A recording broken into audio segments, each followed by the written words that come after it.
Welcome to Season 2, Episode 1 of Fire Emblem. What? What's up, guys? Bet you didn't expect the second season of this. I am Blazer. And I am Shu. A familiar, new face here on the podcast. I know last season you had Ryoku there quite a bit, right? Did you have anybody else? It was mostly just me and Ryoku. I did a couple episodes by myself, a couple with Ryoku. Fun times overall. Solid reaction. The season was cut a little bit short, admittedly, but we're back for more. It's Fire Emblem. There's always stuff to talk about with Fire Emblem. Well, that's debatable. But, we just kind of decided, we thought that we had a little bit more to say regarding the series, I suppose. So, that's why we're doing this second season of Fire Emblem. What? You mean Fire Emblem what? I think we should change the name. Should change the name. We probably will think about that. If anyone has any suggestions on a new name, just drop a comment, or you can also spam my email, blazer@epitron.net. But let's start that already. There are a lot of Fire Emblem games, let's be honest. If you want to get really technical, we're on Fire Emblem 14. There's wise, but they included the Berwick Saga, or no? Was it the Berwick Saga? It was Terran Saga. No, they didn't. It was the. They included. I think it was the Berwick Saga. They included that as apparently a game, so they consider Awakening the 14th game. That's the most retarded thing I've ever heard. I know. Everyone calls it Fire Emblem 13, except for the official people for some inexplicable reason. Who are the official people? The official people. These are like the Japanese developers in Nintendo. Oh shit, man. I swear this is true because I read in Iwata Ask, and they were like, yeah, dude, there was this game series for the satellite, and that's actually like Fire Emblem like 4 or 5, and everything we know is actually a lie. So, the current Fire Emblem 14. I'm like, okay, sure, we'll buy it. But with that said, we pretty much have like, the older games, Japanese games, Fire Emblem 1 to like 5. Well, 6 was only in Japan as well. True, but it was kind of in the GBA era. For sure. It did translated unofficially, as many people know. A lot of people have had a chance to play it. Oh yeah. So, game overall. Well, I kind of wanted to talk about the differences and just the tone of the plot between the what I guess you'd call it the pre-GBA era. And I mean, generally, I don't know if you play these games, you realize that the plot lines especially in Fire Emblem 4 and 5, they're much darker and a lot more deep compared to the later games. Dude, child incest all the way. Oh, yeah. That's a big part of it. The thing is, like, Fire Emblem 4, everybody was related to everybody, so everything was really dramatic. But that's the thing, like, when you were playing these games, you always got the impression that there was a lot going on everywhere. Like, beyond what your group was doing, there was just interesting shit happen all over the place. You had a little bit of that in Sacred Stones, but I think for the most part, the translated games and Sealed Sword from 6, they didn't really have that feel, so to speak. Yeah, absolutely. Some of the later games felt a little bit centered and focused. For instance, if there's a war, it was just kind of focused on, the one group as the war progresses. And you didn't really get the impression that there was a lot of other, like, politics and other groups going on. Whereas with FE4 and FE5, if you really want to get into it, technically FE5 takes place during the middle of FE4. Am I wrong? Yeah, I know, you're right. It covers. Am I wrong? Yeah, it's in between the first generation and second generation. Yeah.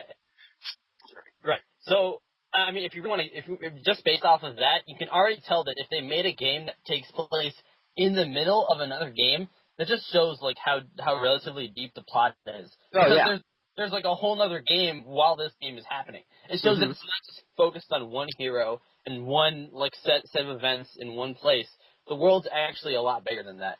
And the older games, though I'll admit I haven't been Fire Emblem 4, they definitely did give a little bit more of that impression. So I'd have to give a little bit of props on the execution of that to the original developers. I remember one. I think it was somewhere on the forums. I don't remember who mentioned it, but they mentioned that in Fire Emblem 4, you actually kind of realize where you are on the world map. I think with a lot of the later games, the world map locations were just sort of irrelevant to a lot of people. It didn't really burn into anybody's mind, but they always showed it in Fire Emblem 4, and there were a lot of landmarks. Oh yeah, absolutely. I always felt like it was almost a little bit overwhelming. There were just so many places that I kind of had a hard time keeping up between all the names and like strategic war places and fortresses and other landmarks. And I was just like, and this is only like one quarter of the world. Like that's like, I'm like, Yeah. It's pretty nuts. It's pretty nuts. I know that. I mean, I don't know about you, but personally, I would like for the developers to revisit that. I mean, I guess writing philosophy of trying to go with a deeper plot with a lot more going on, as opposed to, I don't know, even the newest game, Awakening. I remember you mentioned before that it's very centered around the characters that you're playing as. Right, exactly. I mean, for one, you play as Crom as group pretty much the entire game. And as you go along, it's more or less focused around this kind of war that you're fighting. I mean, you might be fighting with a slightly different group, but it's pretty black and white. You're just like all the action is happening wherever you are. It's very rare that there's other action happening, other stuff. There's a little bit early game, like I believe what's her name gets attacked. There's a Pegasus squad that gets attacked. It's actually the squad that Cordelia was. Yeah, I know what you're talking about. I mean, you did have that like one scene where it's like, oh my god, like shit's going down in another place, like we got a whole ass over there. But like aside from that, it was relatively straightforward. Like you didn't really get the impression that there was like a lot of different things happening. Like there was a lot of different countries with different politics and conspiracies and other things. And I mean, it is an RPG, so while you can say it's not really necessary to have such a deep plot, at the same time, I do kind of expect a little bit more from that. And it would really help, bring out a little bit more color from the game. I mean, you can just from the people who've played FE4 and FE5, a lot of people praise it, and I mean, even now, some people will probably still insist that games like FE4 and FE5 were better than FE13 just because they were had deeper plots or were slightly executed better or whatever. And I mean, to each their own, but that just says a little bit about how this style appeals to some people. And, if they bring in that style, I doubt anyone's going to complain about a better story, right? Oh, yeah, no. I mean, I guess there's the people that they get confused about it. I guess that a weaker plot appeals to somebody that probably doesn't read a lot or watch a whole lot of anything. All they do is play, I don't know, Tetris. And generally, these people probably, they don't want to get overwhelmed. They don't want to overwhelm anybody. Sorry about that lack of education. Yeah, well, but I remember there was one instance in Fire Emblem Awakening where Varian, he said that he had some land that was being fucked up. And they didn't really touch on that after mentioning it once, right? No, pretty much this is what happened. He came in after this very short time skip where no one actually changed appearances. But pretty much there was a time skip. Crom had a kid. And Varian comes in and he's like, oh my god, my land got taken over. And he brings his maid or whatever, Cherish. And it's like, oh, okay, let's go do something about it. And, like, you never actually get to really visit his land. You never really get the feeling that there was, like I would have liked something deeper. Like, for instance, like, whoever was there, for instance, like, you would think they wouldn't just, like, get taken over and it's like, oh, it's just that simple. There would be some kind of rebellion. There would be some kind of resistance. There has to be some kind of, I mean, you don't just take over places and it's like, oh, okay, you're part of us now. Like, oh, okay, we'll submit to your every whim, new king, Wolhart. Wolhart, sorry. I mean, it's just not that simple. You have to kind of go in a little bit deeper. You can't just say, oh, this land was taken over. Oh, generic landmark. Like, come on. I mean, I would have liked to see a little bit more than that. Plus, it would have developed Varian's backstory a little bit. And, in Fire Emblem Awakening, it was less about backstories and more about character interactions. And I know some people didn't like that in Awakening. they prefer the supports that, built on the backstories, and they like little subplots, like with Fire Emblem 7, you had, Raven's revenge against Ostia, and, Fire Emblem 8, you had like, Volter and Cormag, or not Volter and Cormag, what's his name? Cormag and Glenn, being brothers, and, one of them being traitors, and if you played Erika's or Erica, however you want to pronounce it, if you played her mode, you got to see Glenn die, and, you had little subplots, and Matthew Yates' plot wasn't even that impressive, but still it had a little bit more than, Awakening. More substance, yeah. No, I mean, it definitely, like, when you create backstories for these characters and, like, they have their own ambitions going on, that also contributes to the feeling of more going on in a plot, you know what I mean? Yeah, absolutely. Like, especially you mentioned, Revan's, rebellion. I mean, he's rebelling against the character that you play as. No, absolutely. Which is really interesting. It's definitely like a shade of gray kind of thing. Yeah, dude. There's conflict within the group, whereas in Awakening, like I don't mean to bash Awakening. I love the Awakening, but in Awakening, everyone meshes so well. They all get along together so well. They get along perfect. Like no one really has conflicting interests except for maybe Tharja. Tharja conflicts with everyone. Well, she was just crazy. Who supports with the Avatar because she stalks the Avatar.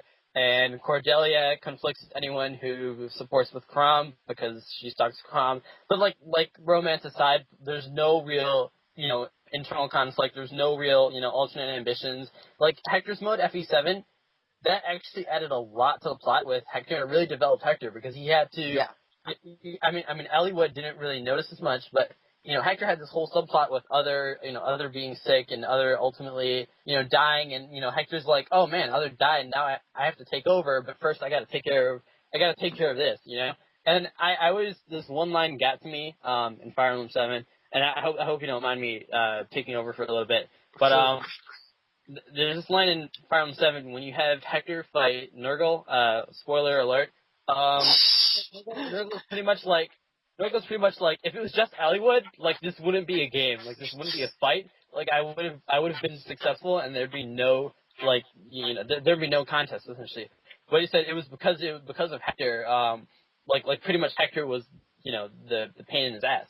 And, that kind of got to me because people never really saw Eliwood as, like, a great, leader or badass. Oh, I know I didn't. I mean, yeah, a lot of people kind of thought he was a little bit of a pussy. So that kind of got to me because it was like, like Hector's, supporting Eliwood, but Hector had his own problems, and, Eliwood was a little bit oblivious. Like, he kind of spent a little bit too much, crying with over Albert, and I don't know. I just found it a little bit more interesting, that things weren't so straightforward and everyone was getting along perfectly and, having no character development. And yeah, that's pretty much it. Yeah, go ahead. Good on you, go ahead. Well, I mean, I was, I know I like to, I have a hobby of mine that's, kind of writing plot concepts for hacks, even though I don't actually know how to hack and I don't really have a desire to learn. But, an idea I came up with, it's kind of based on, like, the, Three Kingdoms era of China, where there's this vast empire and a series of bad rulers in the dynasty result in a peasant rebellion and in a failed military coup after that. And in the wake of that, the entire nation sort of breaks up, and all the various landed lords are fighting each other, and eventually it shakes out to where there's three large factions that own pretty much all the land of this nation. And most of the game kind of centers around the changing alliances and political intrigue that go on between these three nations. And I was thinking that it would kind of be released in like a three-part hack where you play as each one of these factions, and you end up actually fighting against the characters that you would play as in another the alternate version of the game, so to speak. Yeah, dude, I would love a twist like that in one of the newer Fire Emblems. Something that kind of, just shakes the whole foundation. I mean, Fire Emblem games are solid overall, but to make that really epic game, you kind of do have to take risks, with the plot and with other aspects. And yeah, making such a story where there's, like three intertwining plots and, they're all, canon to some extent, they all make sense pretty much. that is difficult. It does take more effort on the story writers, but it's their job. It's up to them. Uh-huh. I mean, I would love to see that. It's kind of unfortunate that a lot of people with good ideas, can never put them into hacks because hacking is just kind of a pain in the ass. I mean, I've been hacking for forever. There's still stuff I don't know how to do. I still get frustrated. Hacking can only do so much. I mean, it really does take a lot of time and effort. I have a lot of respect for the people who still hack after a lot of time, myself excluded. I don't have any respect for myself. But yeah, I'd love to see a whole new twist on the Fire Emblem with something a little bit more I guess plot centered. I mean, not even plot centered. I mean, obviously it's a Fire Emblem game. We're also playing it for the game, but just something with a little bit more diversity in the plot, a little bit more depth. That's all. Oh yeah. I mean, I think a lot of what contributes to the kind of change, I guess, in from darker, deeper plots to kind of cut and dry, black and white sort of writing philosophy is the original creator of Fire Emblem, Shozo Kaga, who left and he created the Terrain Saga. He left Nintendo and created Terrain Saga, and since he's not really behind it, and around when he left is when the GBA era started, and they kind of, that's when the plot started changing. So yeah, it definitely did shift dimensions a little bit. And I mean, we're talking about this potential for a new game, but the next game, Fire Emblem game coming up is Shin Megami Tensei X Fire Emblem, and I mean Shin Megami Tensei kind of does have deeper, darker plots, and it does in fact have different endings in its games. So for instance, for those who've played the latest Shin Megami Tensei 4. It has like a law route, a chaos route, and a neutral route, I believe, or ending or something. Mm-hmm. So it has a lot of choices, and unlike Awakening, which also had choices, those choices matter a little bit. In Awakening, the only choices that really affected more than dialogue were, I mean, the choices for creating the avatar, and at the very end, there's a choice that changes the ending a little bit. But I mean, the choices overall weren't that effective. It was just kind of like, oh, let's just throw in some random stuff to make things more interesting for the player. Yeah. And when I first got to that point, when you made that that initial choice, in that in that one country, I was actually really impressed because I like games that kind of have like a hard choice aspect to it. It kind of gets you a little bit more invested into the game, I think, and I thought that would be a major step forward towards better plot writing in the series. Yeah. But I mean, but really they didn't really go into that as much as I thought they would. They were just it was just very few choices. Yeah, no, it was a great idea. And for those who haven't played Awakening, I mean, we're probably going to throw in a little bit of spoiler here, but it's a scene early on in the game, in Plagia, I believe he's talking about, where a certain character dies. And there's a choice, and it's kind of like both choices are relatively bad. It was a great idea, but they didn't really follow up with it. They're just like, here's this choice, and either way, it doesn't really matter what you do, so you might as well just do eeny, meeny, miny, mo, and pick whatever the hell you want, because it actually doesn't matter. Okay. But with Shin Megami Tensei was, as I was saying, it is a little bit different. Your choices really do matter. They kind of accumulate, the dialogue changes, etc. So with this Shin Megami Tensei X Fire Emblem game, if they actually put effort into making a plot and they don't just make it a boring crossover game where it's dimension travel, let's just have everyone come together in the same dimension and fight the bad guys. Mm-hmm. If they actually try and throw in a plot, I can see a lot of potential for this because between Shin Megami Tensei's darker plot aspects and Fire Emblem's war aspects and just army bonding and other such aspects, I could definitely see a very solid plot. And I do believe that we've heard SMTX FE will be an RPG. It won't be a fighting game. But yeah, I just like to see something a little bit deeper than perhaps a game like Project Cross Zone, those play that. It's a crossover with a lot of different franchise characters like Capcom, Tails characters, Namco Bandai. There's too many. I mean, I can't list. I can't even begin to list. There's a lot of characters from there, but overall, it's just like everyone just comes together and they fight the bad guys. That's literally the plot. So I would just like to see a little bit more from SMTX on this, because I know if they actually put in the effort, they could definitely mesh the two. Mm-hmm. You mentioned the Project X Zone and how there wasn't super crazy plot with that. Another example of that is Final Fantasy Dissidia. And, Final Fantasy is supposed to be known for having really interesting stories. And I find it a little bit ironic how when you put all of those characters together into one game, it doesn't shake out to be that interesting. From a standpoint. No, I mean, it's nice to see your favorite characters and all, but, the reason why you truly like the games in the first place was because those characters were in this setting that was really interesting and it made out to be a good game. Yeah. You didn't just like the characters, well, I guess maybe you did, but for most people, you didn't just like the characters because they looked cool and had cool voice actors. Maybe you did if you're, really, but usually it's a mixture of everything. So when you kind of throw out, the backstories, when you just kind of, simplify all the characters and, they seem to fall into these archetypes where they can easily mesh with the other characters, it's like you don't really, enjoy the characters for the same reasons that you enjoyed them to start with. Right. Well, we're coming up on time here, so we should wrap this up. Thanks for listening, guys. We will catch you later in another episode. I am Shu. And I'm Blazer, and you should totally leave a comment either on the YouTube video that we will be posting this on YouTube, or on the forums or wherever you see fit that we post this.